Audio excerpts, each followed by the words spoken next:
Hey guys, what's up? Welcome back to another unboxing video. It's Jason here. If you haven't noticed, I have a haircut. The goatee is kind of gone because it was getting really long and the hair and the goatee were getting pretty hard to manage, so I said time to get rid of it. This is the end result. I'm okay with it. I don't know if you guys are. Anyways, I digress. That's not what matters today. What matters today is that package, the previous video that I was talking about, the one that was getting impounded, sort of had to go clearance and whatever customs, yada yada, stuff I don't understand. Now that package has finally arrived for your viewing and for my pleasure.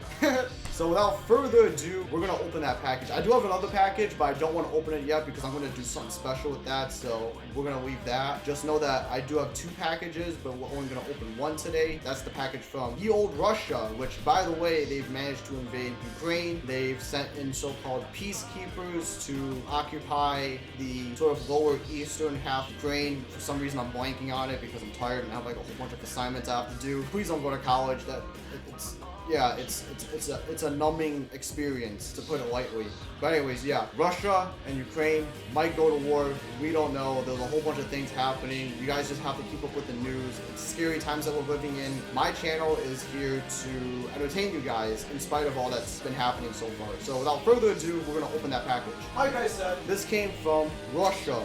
Good old Russia, and I'm surprised they even managed to make it here because of what's happening so far. I will manage to buy from this, what the heck is the company called? The company is called Gray Shop, and they do have a mixture of both real life Russian military equipment and then also replicas. The idea is that they usually sell for the purpose of military cosplay or, you know, just the airsoft community. And if you guys haven't noticed, I had like a whole argument about this with my mom, just me buying a whole lot of military surplus. That's stuff you guys don't have to worry about, so I don't wanna have to drag you into all that. So without further ado, we're gonna open this. I just have to figure out how I'm gonna do this because it's wrapped up in a really weird way. Is this the last thing I'm gonna order this month? Yeah, probably. The month is almost done and I gotta pay my credit card and stuff like that because my bill is gigantically massive. And no, it's not just because of military surplus. It's because I eat way too much fast food. I pump a lot of gas. It does look like I spend a lot on military surplus, but that's just because I have to pay a high amount for this stuff. Most of my credit card debt comes from just me ordering food a lot and me filling up gas and just a whole bunch of other stuff. Military surplus surprisingly doesn't take up a whole lot of my credit card, at least when I'm spending intelligently and when I'm not dropping just $400 randomly out of nowhere. Even though in the future I might have to do that because there's just certain items that cost a lot and there's just no way around it unless like the person gives you a discount or whatnot. If you can tell, I'm working my way through it right now. Okay, well that's one half of the wrapping done. Now I gotta get through the rest. You know, not surprisingly, it's vacuum sealed. This is the first time I've ever got a package that's been vacuum sealed. At Trend Technologies, everything's kind of vacuum sealed for obvious reasons. Computer chips and stuff like that do need to be vacuum sealed, but I don't understand why a uniform needs to be vacuum sealed. I guess that's just how they do things in Russia. And hopefully they don't go to war because I still do have stuff to buy from Gray Shop. Okay, so that's 2 out of 3 of the packaging that we have to get through. Now we gotta get through the, I don't know, the shrink wrap, I think it is. Yeah, shrink wrap, okay. Alrighty, now we have one more to get through. And it's in Russian, if you haven't noticed already. Yeah, you guys thought I wasn't gonna get Russian uniforms, huh? Nah, this is like the highlight of my day. Okay, that's the last of the packaging done. Let's go. Now we can get soy-faced over this hard to acquire uniform. Where do I even begin? Okay, so it's in 2 parts. So this is Russian EMR camo, otherwise known as digital flora, otherwise known as rust pat. So there's like 3 names it goes by, and the lighting is not doing this thing justice because it's really not doing it justice. What the heck? Yeah, so if I shine it this way, I guess you guys can see it. I don't know. It's kind of dark on here. Can you guys see it? I don't know. I'm trying way too hard at this point. So these are the pants. I'm not even gonna bother trying this on camera because we already know how that's gonna go. But what we are gonna try on camera is the field jacket. Yeah, look at that.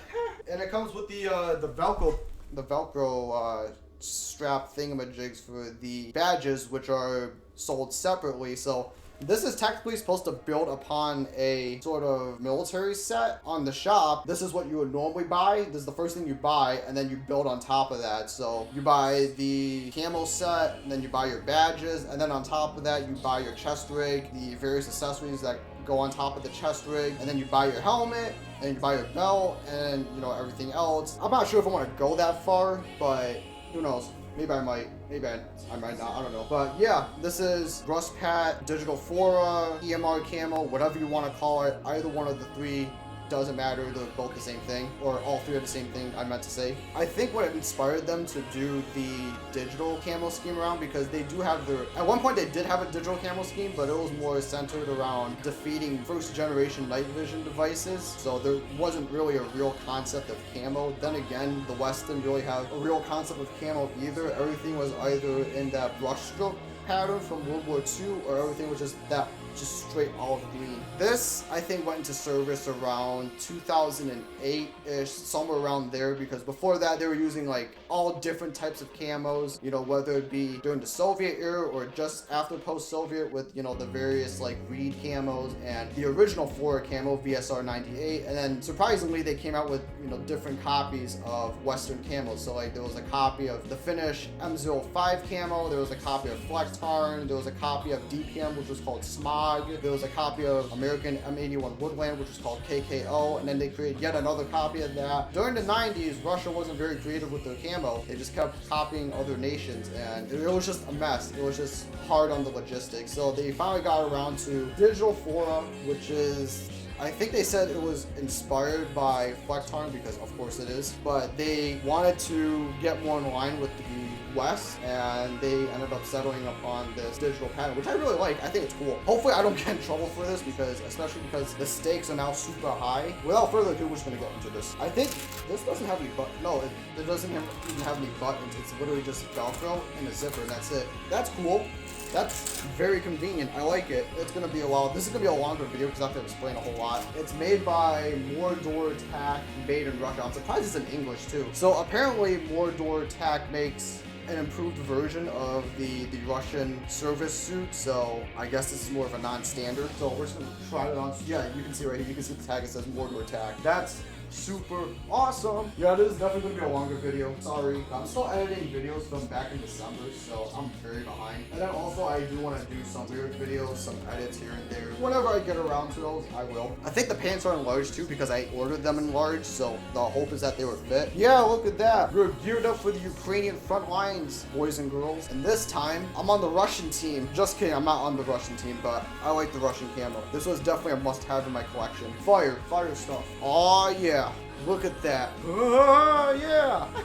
Ladies and gentlemen, boys and girls, we have our Russian Digital Fora, which I have tried so hard to get my hands on, and I finally got it. Funny thing was, I was looking at this like many years ago, and I just never got around to buying it, even though I had even more money back then than I do now. So I don't understand why I didn't buy it then. In fact, I don't even understand why I didn't do the whole military surplus collection back then, because I definitely had a lot of money. I guess I just chose, you know, the wrong time to do so, but I don't regret it. I like it. So I give it a 10 out of 10, especially because it's very spacey and it's a very hard camo to come by. You know, you have to go through certain channels and avenues in order to acquire this Russian drip. And don't worry, I will get the Russian badges soon. Wouldn't be complete without any Russian badges. This neck thing is kind of weird. I don't know why they made it like this, but hey, you know, props to the Russians for making cool uniforms. So that's the video, guys. Again, I have another package, but I'm gonna save that for a later time. I'm gonna do something special with that. It has something to do with my brother's merch line, so if you want to put the 2 and 2 together, that's nice. This is the end of the video. We're on that Russian side now, boys. Anyways, that's enough of me rambling. Don't forget to like, subscribe, and comment down below what you think of these hard to acquire Russian camo. Why did I just do a Russian accent? That was so awful. Ignore that I even did that, but anyways, don't forget to like, subscribe, and comment what you thought about the Russian EMR camo. Very hard to come by. Not exactly cheap, but not exactly expensive either. So it's kind of like middle ground. So $100 sounds like a lot, but you're paying for a whole set. So it's not like you're paying just $100 for the jacket, and then you have to pay another $100 for the trousers. No. You're getting the entire package. And apparently there's a discount thing going on today because it's a Russian holiday that I don't even care to know about, because Russia, very bad guy right now. But that's it for the video. Have a good morning, afternoon, or evening, wherever you are. I'll see you guys later. Don't forget to check out my other videos too. That could definitely use a boost in viewership. I do work very hard on these videos, or at least I try to. See ya! Let's hope we don't go to war anytime soon. Hashtag no World War III.